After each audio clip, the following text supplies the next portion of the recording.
Welcome back, everybody. It is the Hobby Nonsense Podcast. I am your host, Jesse Gibson, aka Sports Boy, and I am excited to be here, but I have to tell you right off the bat, we don't have that much time. And you're probably thinking to yourself, I got all the time in the world, buddy. I'm just out here mowing my lawn, driving cross country, whatever you're doing right now. But here's what you don't know is we got a lot to talk about. It's only been a week since the last episode, but I feel like there's just been so many things. Like I have a little notepad, which if you're watching on YouTube, the full episode on YouTube, you can see right now. There's a lot. I filled up all of the pieces on the space on this paper. So there's a lot to talk about. There's a exciting thing that's going on with this podcast starting, I think, next episode, which I'm not going to spoil it right now. You'll just have to tune in, okay? I'm not going to be one of those guys. It's a thing with Ray. That's the secret. I'm not going to. So anyways, we are going to get right into it. We do have a special guest. I've already recorded that interview. This is one of those going back in time type of moments where Matt Hathorn, I wanted to say Hawthorne about 100 times, but I didn't. Matt Hathorn is joining us. And if you don't know the name, it's because you haven't read the PSA non-sport article, the PSA magazine non-sport article, I should say, that features some of his collection. It's a very interesting, especially to us, call it 30 and 40-year-olds that are collecting non-sport cards, whether you collect the non-sport cards or not. If you're somewhere in that age range, and even still greater and less than that age, you're going to love a lot of these cards. So let's start with the Magic the Gathering Final Fantasy update. So if you're not aware, the last episode I talked about how Final Fantasy, the collaboration with MTG has been huge. It's been, in fact, I just found out from one of the listeners, thank you, Austin,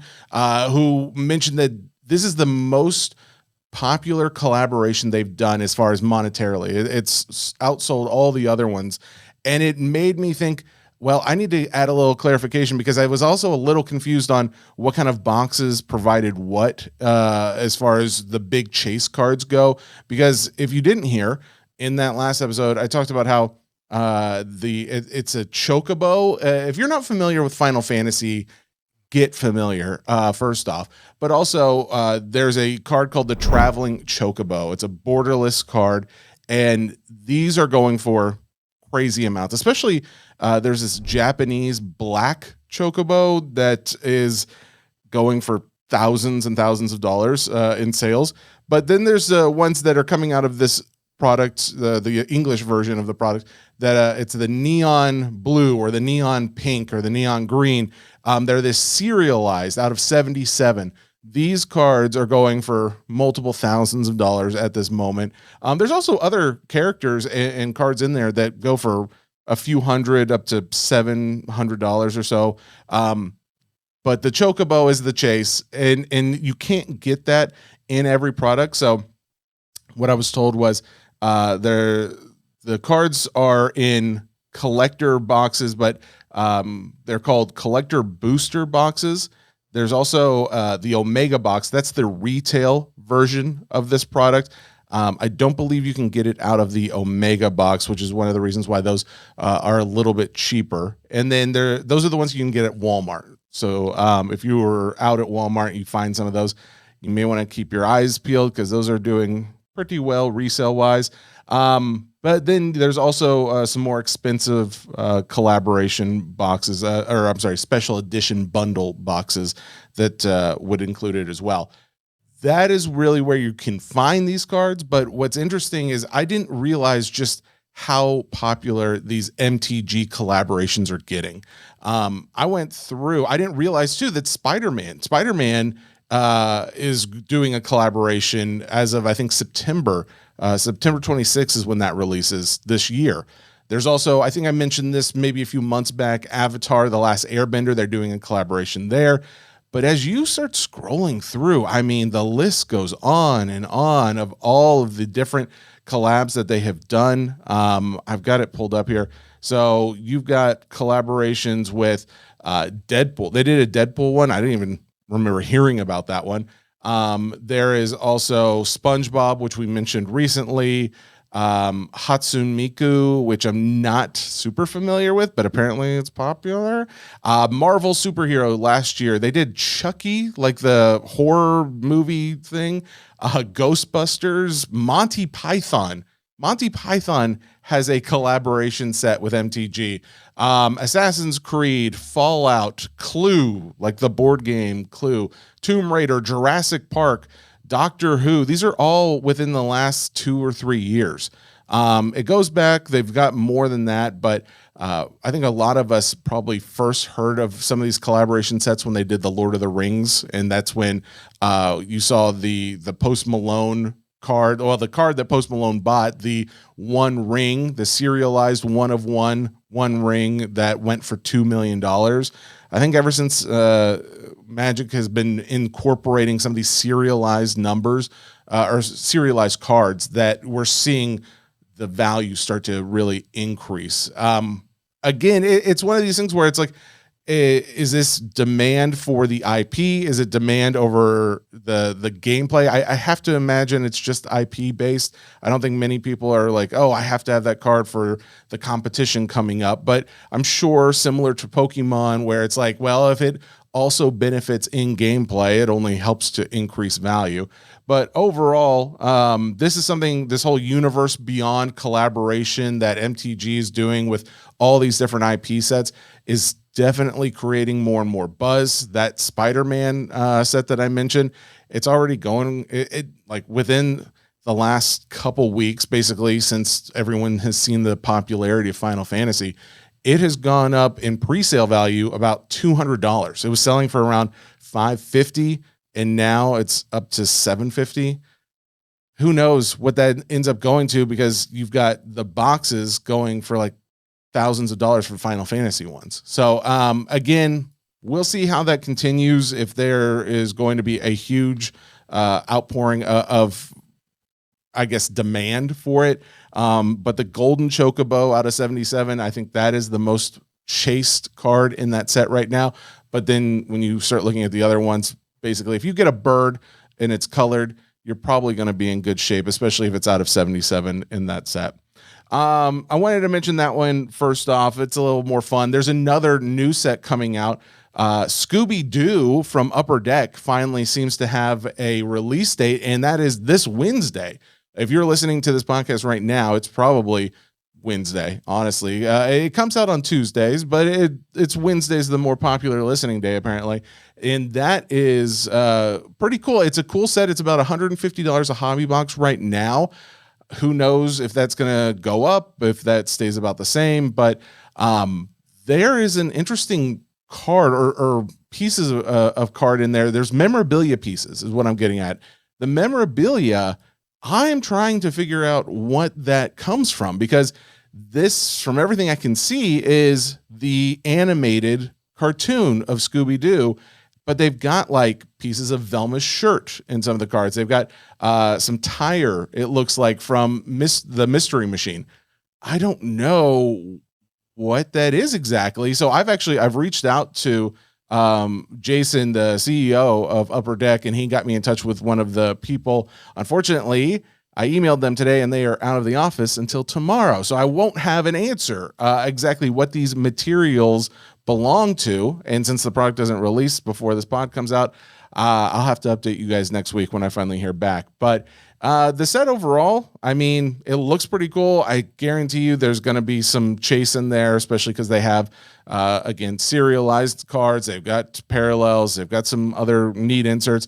It doesn't look like they've got, this isn't like one of those PMG, like where they're adding a PMG like they're going to be doing with the new Batman product that comes out from Upper Deck here, hopefully in the next month or two. Again, that's another one of those where the calendar, depending on what release calendar you look at, you're not really sure when it's coming. But I'm seeing some, I think David Adams is showing something like at the end of August. So we'll see. I'm still very excited about that one. But either way, the Scooby-Doo one comes out this Wednesday. I think that'll be a popular one amongst the non-sport collectors.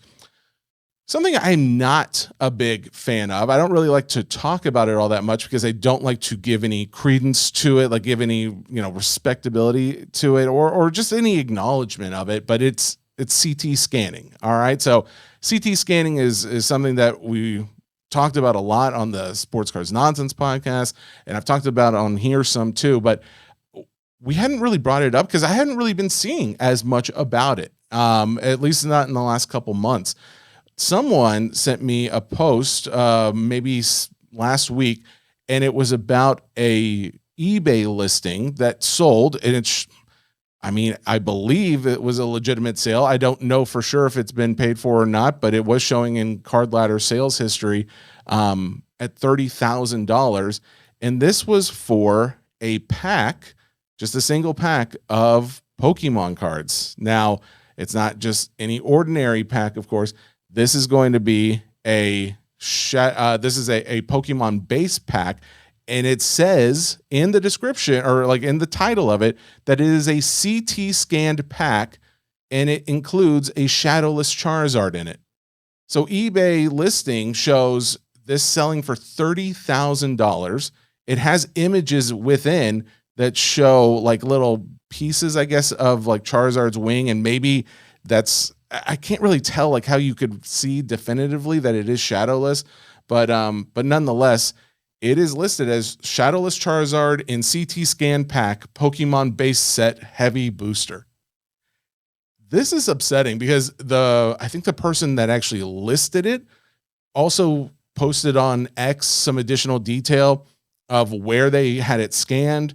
And when you go there, I'm not going to mention the name because I'm not going to encourage people to go out there and look, but they've got, that's dedicated to CT scanning cards and boxes of cards. It is not like a CT scanning company that does other things. This is primarily just a company for scanning cards, and they've got it listed out for both public authentication. So if you wanted to auction your item and you wanted to verify what was in there, which, let's just be clear, I don't necessarily have an issue with that, but then it's like the private CT scanning. So they've got it priced out for loose card packs, bulk loose card packs, Pokemon booster boxes specifically. And then as you scroll down, you see they've got it broken out for Panini products, Topps products, Upper Deck products. The fact that there's Marvel boxes on here that you can get scanned for $75 is what it says. That's the pricing they put to scan a box. That is insane to me, because there will be so many people that will do this, and I want to discourage this so much. And it's like, well, Jesse, you could just not talk about it. But by not talking about it, I don't think that's going to solve it. I think people are going to continue to do that, continue to CT scan their purchases, their boxes, their packs. I think this has to be something that the manufacturers start really considering some way that it can be shown if something has been scanned, because I don't know how else to stop it. I don't know how to stop people from doing this, other than continuing with the general idea that this is not a accepted practice in our hobby. And I think that's something that we can all encourage others to know and believe and push that ideology. But at the same time, there's still going to be bad actors no matter what we say and do, no matter who of us think we shouldn't be doing it. So that's where I think it comes back to, again, the manufacturers. Is there a way to show that, hey, this has been scanned somehow? And I say that because, there's things that show if something's been X-rayed. I don't know if that's the same technology. I'm not really exactly sure of how all of it works, but I'm just hoping that there is something that could indicate, because I can just say, based on the pricing that they're putting on some of these sites to do this. And again, this is not a scam, like I haven't done it myself, and I don't ever plan on doing it. So, and I don't know anyone personally who's done it. So all I know is what people are showing online. And it does seem to be something that actually does work, and people are paying to do it. So just wanted to mention it as something that has come up again in recent news. And now I tried to find too if other eBay listings are out there listed at like as CT scanned. I can't find it. Actually, I couldn't find any that say it was CT scanned. Most of and this is a weird thing to put, but most of them have titles that say not CT scanned, which here's the thing. If you're going to say not CT scanned, you might as well just say it was already CT scanned, because it feels like you're going out of your way to say something that you actually did. I don't know. Maybe that's just me. Courtyard.io, one of the sponsors of the show. In fact, it was the first sponsor of this podcast. They do a really cool thing where they've got basically vending machine packs of Pokemon and sports cards. And you can go out there and buy one, and you can get your card, and they'll buy it back. If you don't want to keep it, they'll buy it back for at least 90% of what you paid for it. So even if you don't get something that's more valuable than what you spent on it, you're at least getting back the majority of the money you spent. Well, they just introduced comic books. So they just introduced comic book cards as part of the vending machine package. They reached out to me actually today, and they said, hey, how would you like to do a giveaway of one of those comics? Because it costs $200 for these graded comic books that you pull from the vending machine. And of course I said, yes, that sounds awesome. I'd love to give you guys, the listeners, a comic book. So whether you're watching this on YouTube, or if you're listening to this, this is basically what you need to do. I'm about to do it. I'm about to do it right now while we're on this episode.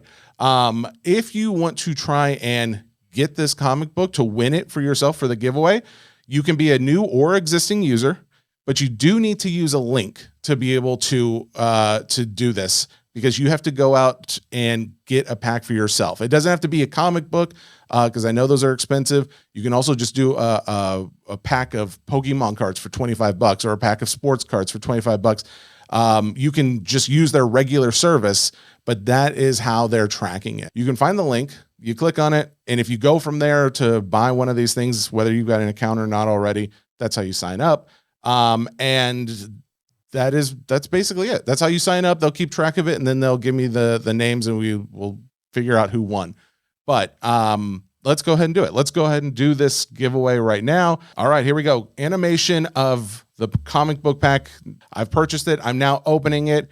We're about to find out. Here's the problem, though. I don't know exactly the value, but the good news is that once I find out what it is, it will tell me the relative value of it. Well, there you go. That's awesome. Okay, so whoever wins this is valued at more than what the comic book vending machine pack was. So it was $200 to buy, but it sells for just about $300. In fact, I could sell it back to them right now if I wanted for $300, which actually, I guess that means it's actually worth more than that, because they're only offering me a 90% buyback price. So Amazing Spider-Man number 73. It is a CGC 9.2 white pages. I'll also have this running in the Non-Sports Cards Nonsense Facebook group as well. Again, you click the link and you get a pack. It doesn't have to be a comic book pack. It can be. You can get a sports pack, a Pokemon pack, whatever it is. But as long as you go through the link and do that, then you're entered to win automatically. And then I will be able to announce who wins, hopefully next episode. So there you go, people. Thank you. And let's go on. Everyone keeps talking about, oh, the pricing is so high right now, and why is it so high? And there doesn't seem to be any good answers, at least that I've been able to find. Every time I raise the question, nobody seems to really know, other than, well, they've become more popular in recent time because it was scarce and there was more demand. But I found something recently that I wasn't really aware of. But apparently Pokemon has, in recent months, become available in China. And apparently the Chinese market has been all in on Pokemon. It's been a huge demand. And I do think that is playing a big factor in what we're seeing right now, which is like, even though there's like, 17,000 Umbreons, the Moonbreon card out there, they still sell for between like $1,000 and $1,500. That's insane to me. First off, that there's 17,000 of them and they are selling at that high of a price. But it also kind of makes sense if you think about essentially opening up a huge new market for this card and there being popularity there. So I just wanted to throw that out there. If anyone else has heard anything like this, if they've experienced this or seen this for themselves. But when I saw that, it did, I don't know, it clicked something in my head to think, oh, So maybe this is like a legitimate demand and not just some manufactured false flag type of thing. So I think we'll go ahead and get on with our interview with Matt Hathorn. Again, Matt is a great guy. At the end of the interview, I'll add in something that because we ended up talking for at least 10, 15 minutes after the interview was over. And there was something I wanted to share that I forgot to share during the interview. So enjoy this. Well, ladies and gentlemen, we have come to that segment of the show where we have our guest. Matt Hathorn is the guest of today's show. If you were listening or reading, I should say, one of the more recent PSA non-sport magazine issues, in the back, there's an article entitled, "I Love the 90s, Slabbed by the Bell." Matt, thank you for joining the show today, and thank you for your love of 90s cards. Oh, yeah, you bet, man. Thank you so much for having me on. Your collection alone basically embodies what you like. This image of you is your collection. I feel like after looking through some of these cards and looking through like your Urkels, your PSA 10 Urkels, your Saved by the Bells. Tell me when did you start collecting what would be considered for a lot of people the junk wax era 90s sitcom TV show? We didn't realize how good we had it with the junk wax. Everybody says it was bad, but like Harry and the Hendersons isn't getting made today, right? Harry and the Hendersons had an entire set. Alf had an entire set of cards, and we don't have Breaking Bad. We don't have The Wire. Is that not nuts that like we had those, but we don't have like some of the most popular TV shows in history right now? RoboCop 2? Yeah, that's a good question. You're making a solid point, because even then, even if you were going to have those today, you'd at least have like autographs in there or like parallels or numbered stuff to like increase rarity. But it's just paper cards for the most part. I mean, they were garbage, right? And the rarity, the scarcity, right? What I go for with these cards is the condition, right? Because the poor souls who are cutting these cards with butter knives, the edges are absolute garbage. And so, no, they're not numbered. They're not even holograms, but you're going to find one, maybe two candidates for a PSA 10 per box. Like, they're awful. And so the scarcity is there. It's just in a different form than we see in modern cards. So that is what I think a lot of people don't appreciate, is that, they're like, oh, there's no value in junk wax. Well, that's not true. There is value, but it does come from like finding that perfectly conditioned card, because like you said, it's so few and far between where you find something that doesn't have like either a dent in it or off center or off, the colors are off or anything else. Or gum stuck on it. That should increase value. That's my argument, but whatever. Agreed. Not high choose. But. Yeah, exactly. So how is it that you got into PSA magazine for your collection? Okay. So John Gold is an editor, and I would post, he's an editor for PSA magazine, and he does pop culture. And I would post the dumbest cards I have on Reddit, right, on their trading card community. Well, what defines the dumbest cards you have? What would that look like? Okay, so there's a scale of like dumbness, and at some point it goes from dumb to awesome. Yes, I agree. Yeah, and like there are very few people who are highly intelligent enough and good looking enough to understand that. So clearly you are. Obviously, I'm one of them, and I think the listening audience falls into that category as well. Just to be clear, when we're talking about dumb, this is not dumb from my viewpoint, because we're talking like, if you watch TGIF growing up, you are all in on this. If you were a Saved by the Bell kid, you are all in on this. You've crossed the line to awesomeness. Yeah, absolutely. And that's what these cards are. The whole set is opening it, and every single card you're like, this is amazing. And you're cracking up. Like there's a headshot of Balky Bartokomous, right, from Perfect Strangers. Pinchot, or I don't even know how you pronounce it. The fact that he is still signing, like he's in Leaf Pop Century, even 2025. Wow. He's signing for Leaf, but I don't see that guy. When I see him, I only think 90s television. I don't think of him as anything else. But that's the thing. It's the strongest nostalgia of probably any actor that I would see right now. Yeah. But that's all of those characters is right. They weren't actors. We didn't have access to actors back then. We just had access to their characters. And they've always stayed that way. Like Urkel will always be Urkel or Stefan, depending which episode you watch. But I mean, he was never Jaleel White, and and and even now, how many people would know the actor's name? How many people would know Jaleel White? Everybody knows Urkel. Eh, So it's that frozen moment in time before the internet was even a thing that everybody just knew these characters as the characters without the actors behind them. Okay, can you name off like some of the TV shows and or movies that you have like a decent collection of? It's still new, right? Because I'm going through so much of this. Um, I'm excited because I'm getting within the next couple of weeks back from PSA. I'm getting Muppets back, so like early '90s Muppets. I'm getting Muppets and NHL hockey crossover mashups. Yeah. Oh, dude, I give away packs. I feel bad. No, no, the packs are worthless. They are. The packs are worthless. I opened 2 boxes and I sent in maybe 10 cards, right? They're not worth anything unless they're a PSA 10, right? A PSA 8 is worth $1. A PSA 10 is worth 150. I don't know. Like I don't know because the market doesn't exist for this yet. Well, what about like say the Urkel, the PSA 10 Okay, Urkel sure. you've got? Now this comes Uh-huh. from it was a 1991 product. What was the name Yeah, of that product? Laughs, Laffs, and it had Family Matters, and it had Full House, and it had The Perfect Strangers. So those 3 sitcoms. I don't know how Perfect Strangers quite snuck in there. That was kind of a like the other two were TGIF. I was gonna say I don't remember Perfect Strangers. I remember Step by Yeah. Step.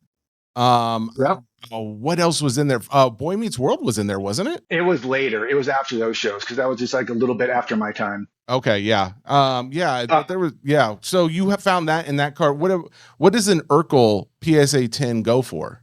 I have it listed for 100. It's a pop 4. I have 3 of them. And it's only $100, dude. You got to crank that up. Okay. That's a No, $200 card all day at least. I have taken like my Saved by the Bell cards, right, are my piece de resistance, right? And so most of those are all pop ones. The PSA 10s are all pop ones. And I've taken most of them because I keep them for myself until the world's ready. For many people, that we will not know when the world is ready, but it's not ready now. It's not ready now. That, but I mean, you know that too, right? That's why you have this podcast and you're like, look, we need to get this out there at how awesome these cards can be. And look, sports is completely saturated, right? It's over. It's done with. People can't even get in anymore. It's so expensive. But you can still buy pop culture cards for, I mean, of course the old junk wax, right? It's dirt cheap. But the new stuff, like it's pretty cheap, and there's no way that people only like sports. So there's so much more out there, and I'm just excited. It's funny you mentioned the Rolling Stones release last week, and I felt I did such a disservice to the music card industry because it's not going to do well. There's nothing in it. Nobody. Who's that for? Yeah, I do feel bad about it, but you're right. Like that's the thing. Yeah. There's just not enough of what it could be. You're telling me if you don't do a release of '70s like rock bands like yacht rock, like Steely Dan autos, that would kill. Absolutely. No, it really would, but and it's okay because like if it was like a set from the 90s or 80s or something like that where Exactly. it was just paper, it would be okay because it would be acceptable because we know Yep. what the limitations were at the time. Yep. Today, Yep. it's like you don't have an excuse for that. Like if you're going to make the product, it should have these things that we are now coming to expect. Yeah, like you see this across all cards, right? It's not just a release. Like you need your autos, you need memorabilia, you need something interactive, like hopefully something online, like draw more fans in. And only Rolling Stones isn't gonna do that. Like you need more than just Rolling Stones. And I mean, I understand why your Danny Tanner does not have an auto on there. And granted, we wouldn't get one today, unfortunately. But to know that Bob Saget has a PSA 10 Full House card out there that you have, is that a pop one as well? That's pop one. That's a pop one. Maybe pop two. I mean, I have all of them. Whatever pop it is, I have all of them. That is and why do you think that? Do you think people are just like, oh well, there's just not, even if it comes back at 10, it's not going to be valued as anything worth it, or is it just like, nah, I just can't find a 10? Like I'm curious. Like, do you look and see before you send something in? if there are any tins out there already. Oh no, right? None of these cards were like for value, right? There is value there, but they're fun, right? Again, it's the dumb fun of it. Um, Gosh, I wish I'd pulled it up. There is a card from the 2024 last year collegiate release, and it's at the Baylor Field, and it's a picture of a cat, and the card's name is Cat, right? And so somebody else who was in that like PR meeting, who was in the meeting, was like, "This is so dumb, but we have to put it in here, guys. This is so awesome." And I love that card, right? I have it 1 out of 50, right? And I don't have any other card from that whole set, but that set, I'm like, this is awesome. This thing is, and so same thing with all of these cards, right? I grade them for fun. Of course, I want a 10 because that scarcity just adds such a chef's kiss to the ridiculousness of it. Well, what Um, does your collection look like? Like how many cards okay, of like say Saved by the Bell do you have? I don't PC very much, right? And so like what I have behind me is PC. I PC Thanos and Dumb. Awesome. How did you get into? So you started as a Thanos collector. When did you start doing that? During the MCU, right after Infinity War. Okay, so what Correct. was that like 2018, 19, something like? 2018, 19, yeah. Like in the article, I kind of talk about it. I bought my parents' house from them. They moved into assisted living. Um, and so I got their house, and as I was going through cleaning everything out, I came across my old baseball cards. And of course, I tale as old as time, sent off all those cards to my childhood junk wax trading cards. I'm like, oh, these are perfect. Look at these nines, look at these tens. It's beautiful. It comes back. And I got them back, and now I have a Cal Ripken on a Bo Jackson, and I realized like I don't care about these guys anymore. And so like, what do I care about? And I already had like a Thanos 2020 shirt, like for president. I had Thanos figurines, and so I'm like, yeah, no, I do love this stuff. Like, and that MCU like will never be duplicated. It's so fun, so amazing. Um, and it had built up like such a love in me for those characters all over again. So I started PCing Thanos. So how did you go from Thanos, which is still a very Mm-hmm. popular character, to characters Mm-hmm. that are like not as popular today? I mean, I hate to say it, but Stefan Debatable. Urkel is not necessarily as chaste as a Thanos or Yeah. other MCU character might be today. Unfortunately, that the Thanos population out there of cards is limited. So I needed to broaden my horizons. And it was the beginning of 2023 when I really got into heavily grading cards. And the Disney Cacao set had just come out. And yeah. And I mean, those cards looked awesome. And you'd never seen a Disney release that looked as clean, as like fresh, as the characters like pop like that. So start heavily invested in that. It it paid off well. Not great because I didn't know what I was doing as well, so I didn't get the bigger cards. Um, and then my wife, bless her heart, um, had health issues, so she lost her job and couldn't work anymore. So I'm like, okay, I need to make more money for us. So that's when I brought in my horizons from Disney and started looking at all pop culture.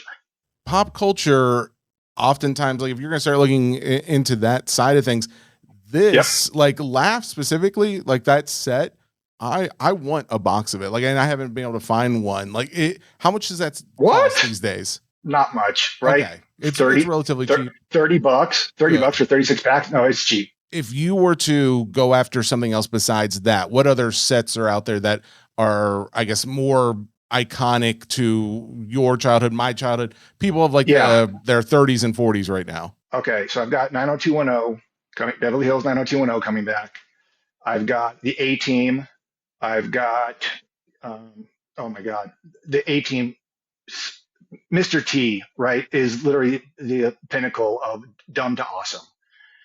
And there's a card of him like doing like a glamour shot, like over the shoulder, and it's so funny. It's so funny. If I could get that in a 10, like, oh, be still my beating heart.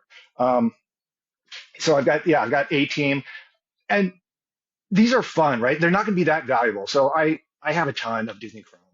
I have a purple set of PSA 10s of 2023 Disney Chrome.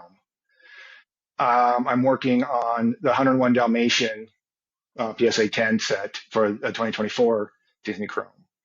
Um, and yeah, and those cards, I mean, they're fantastic. They're awesome.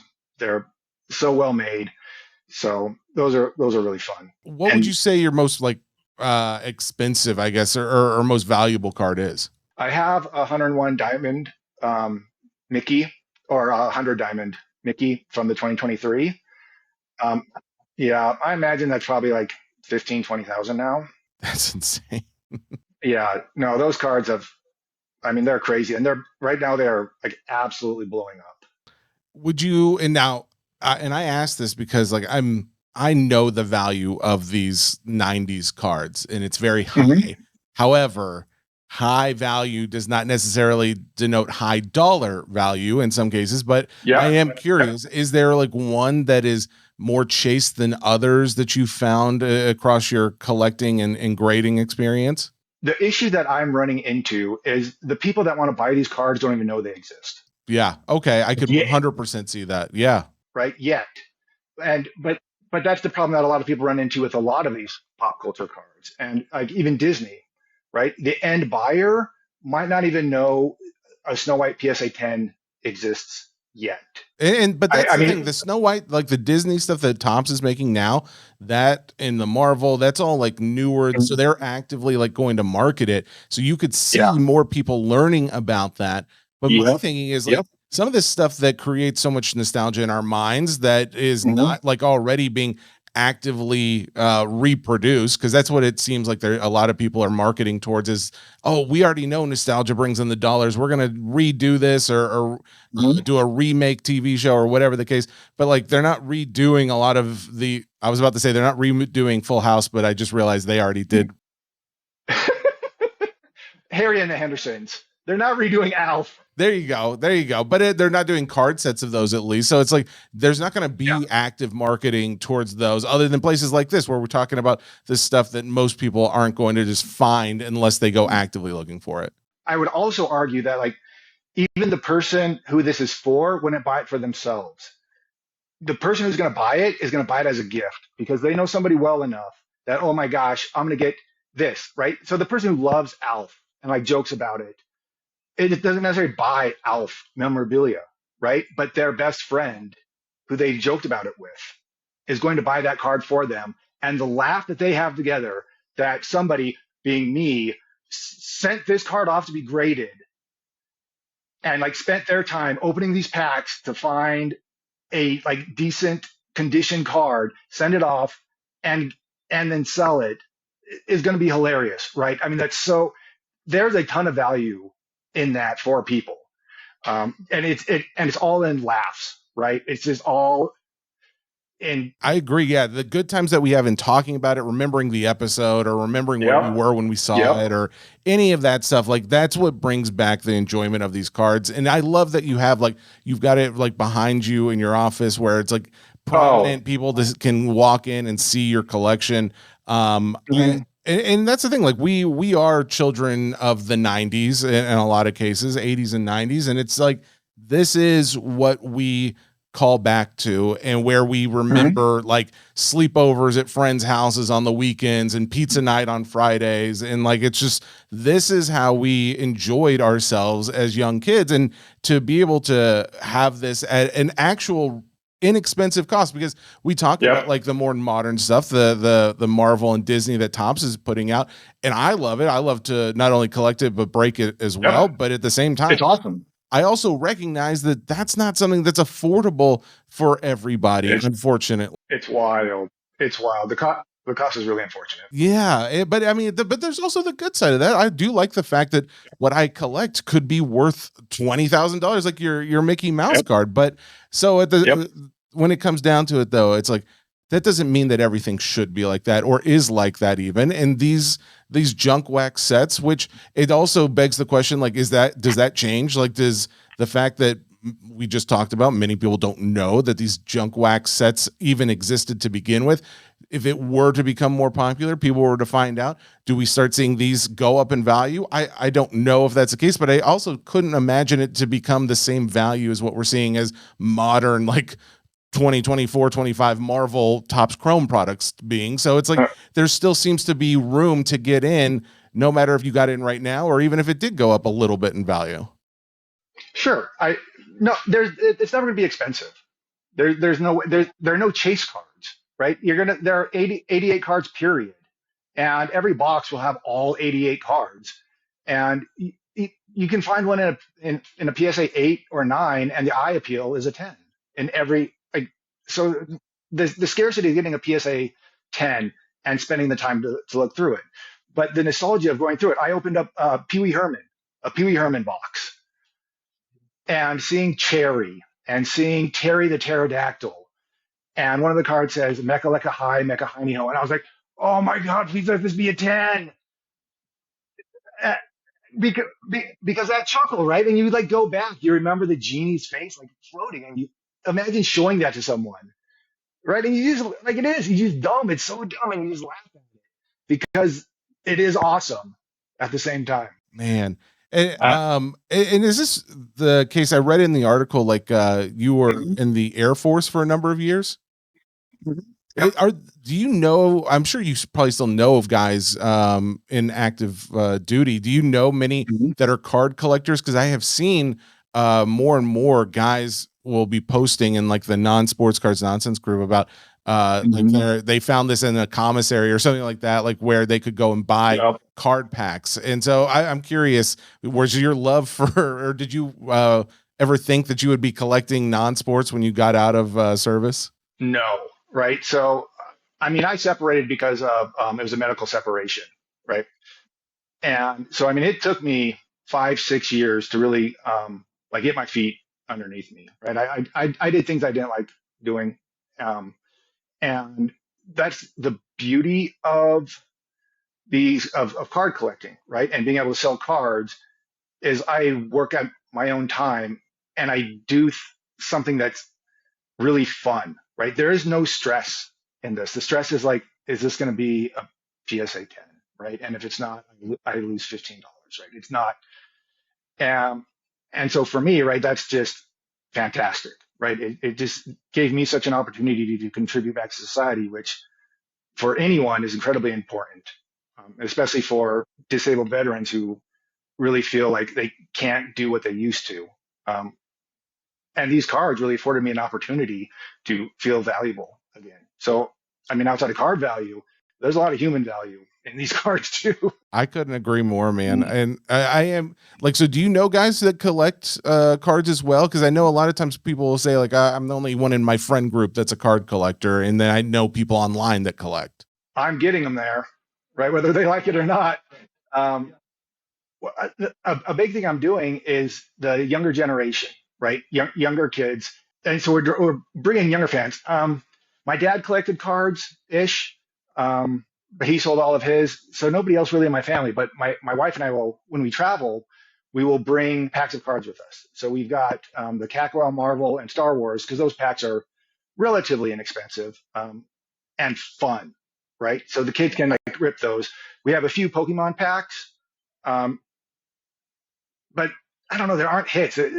Pokemon's not, you just throw the commons away, whereas the commons of the Warner Brothers Cactual set were awesome. I'll open up Pokemon and I'll just skip right to the foil. And then that's all that matters. But yeah, all the other stuff, it's like, oh, wait, no, I actually still care about these characters and everything else that's going on. And some no, you don't. No one does. No, I mean like in like the like Warner Brothers products or like even older products, like it's like I recognize the scenes and or characters in that.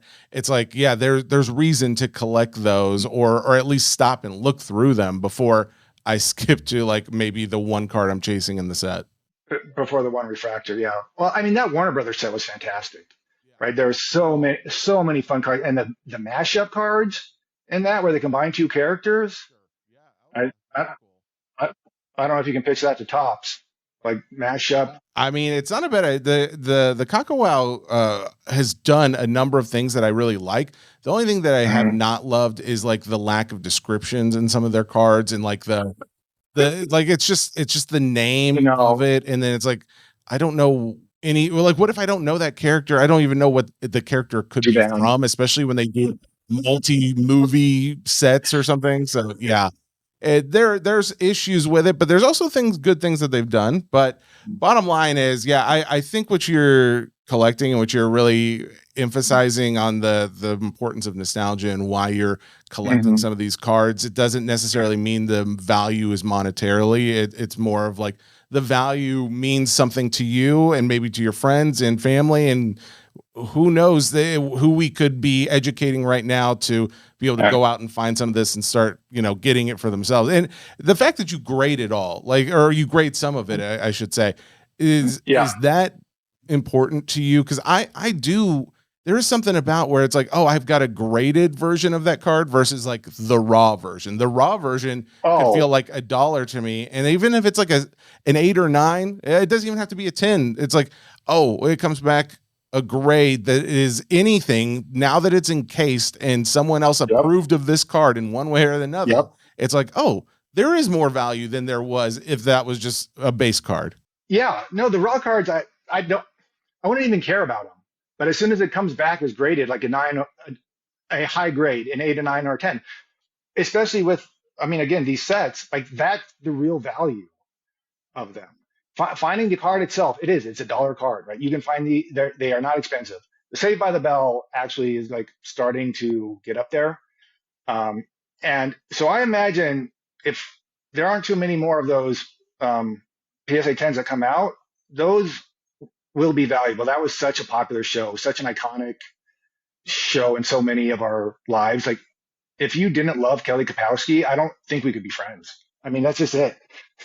I hate to agree 100% with you, but I agree 100%. Like, it is something that I don't know many of my friend group who doesn't appreciate those characters in one way or another. And it doesn't mean they necessarily like the cards, but they don't know they don't like them because they don't know anything about them. So I need to introduce them. We, as a collective, those listening to this, you yourself, we can all do our part in letting them know, like, hey, you want a little piece of nostalgic memorabilia? Let me show you this little baby, my PSA 3 random Alf character. It's like, here you go. Yeah. I really appreciate this, Matt, for coming on, talking a little bit about this. Yeah. In fact, the reason why we even started talking was you had initially reached out to see if I had any extra PSA magazines, which I can't give you mine because I had Gary sign it because it has the V Friends cat on the front of it, and he was in the office when I got it.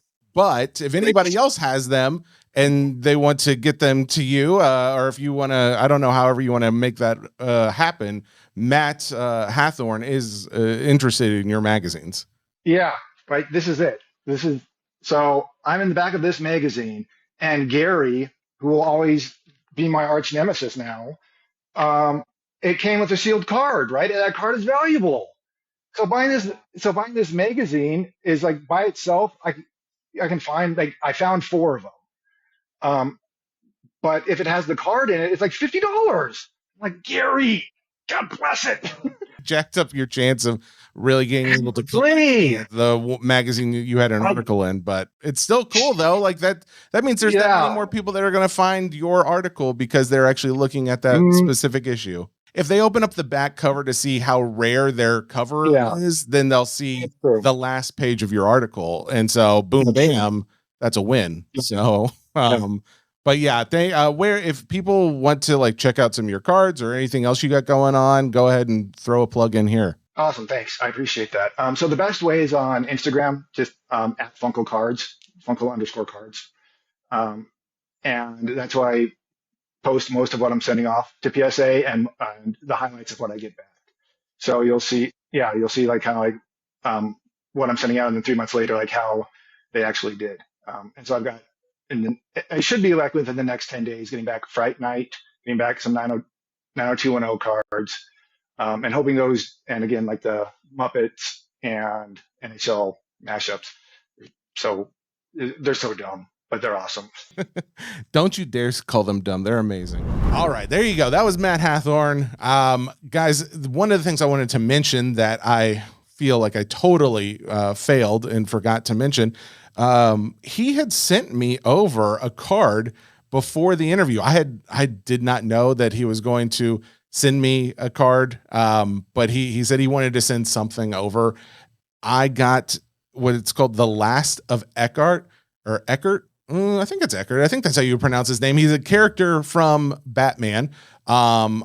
If you saw Batman, like I think it was Batman with the Joker, I want to say. This came out of 1989. Now I'm totally blanking.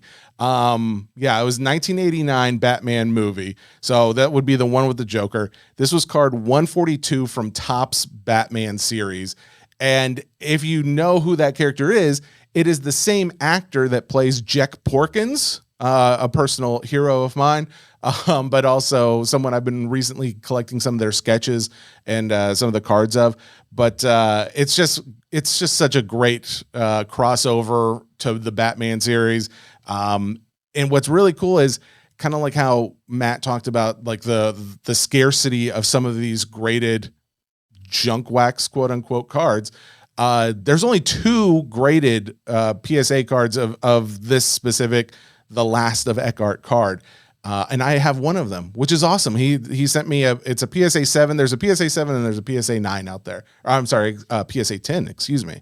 Whoever has the PSA 10, I'm a buyer. I mean, look at me. I am a buyer. But that said, I'm so proud to have one of them. And I think it was really cool of him to do that. And I just want to say thank you. And if anybody else wants to check out, so he has tons of these listed. He told me afterward, I think he said he was like the 4th or maybe 5th. Let's call it 4th just to give him the promotion. Biggest non-sport card seller on eBay last month. His page is Mathrin Antiques. I think he said he may be rebranding or something like that, but it's Mathrin, Mathryn Antiques. That's his hobby shop name. If you're in the market for some of these, Say by the Bell 1992 cards from Pacific, he's got so many of them and a lot of PSA 10s. It's very impressive.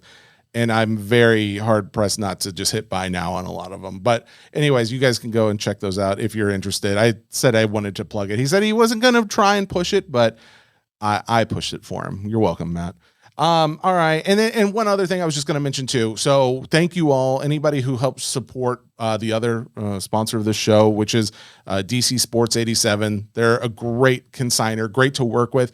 And they're great at taking feedback and helping you, the collector too. So they had up until today, which is June 30th, they had a big push for TCG cards where they were giving a 95% payout on any card submitted through today. There was a couple guys who mentioned like, hey, there's some, I noticed like the description on here, they didn't have exactly right. And they said they reached out to them and now they're getting it fixed. I also messaged just to confirm, but they were already on top of it. They were already updating these listings. And then they said like, for the guys who may have experienced like, oh, well, I didn't get it as high as I think it should have been, or if they noticed that too, they're taking care of them as well. It's great to work with a company that is like, oh, our bad, we will fix that. So that being said, I didn't notice that on mine. Like I sent in a ton of cards, TCG cards, because I was like, hey, I'm going to take advantage of this special too. Just because I'm promoting it doesn't mean I'm not taking advantage of it. So anyways, I did that, and I actually thought a lot of them did really, really well. Some of them are ending tonight, but some of them are much higher than I had seen and higher than what the previous comps were when I sent them in. So anyways, just a shout out to DC Sports 87. If you guys are looking to consign both sports and non-sports, they are the largest consigner on eBay for cards. You will not be disappointed. They do have a special that will be coming up at the National, so it doesn't really apply yet, but it's only a month away. But anyways, any National exclusive release, so any card that's released at the National, or anything that you drop off at the National, they're basically saying that will be listed same day consignment, no additional cost. Usually there's a fee to get something listed same day. So pretty cool special. It just has to be over $50. So it's just a value of $50 or more. If you drop it off the National, you get to same day consignment. All right. So thank you to anybody who sponsors the show, both Courtyard and DC. I appreciate you guys, but really sincerely, thank you to you guys who listen, because again, it doesn't help that when I got off that interview with Matt, part of like the 15 minutes of us talking was like probably like 11 minutes of him just complimenting me in the podcast and listening to the guests that come on here. So whether you're a guest that comes and joins me, if you write in, or if you just listen to this show, it means the world to me. And I really do appreciate it. And I love to see how it's growing, to take in the not only the feedback that you guys give me and try and make the show better, but also just to know that you appreciated it, that it was there and you guys are enjoying the content means a lot. So thank you guys again. Really do appreciate it. Until next week, have a great one. Talk to you soon.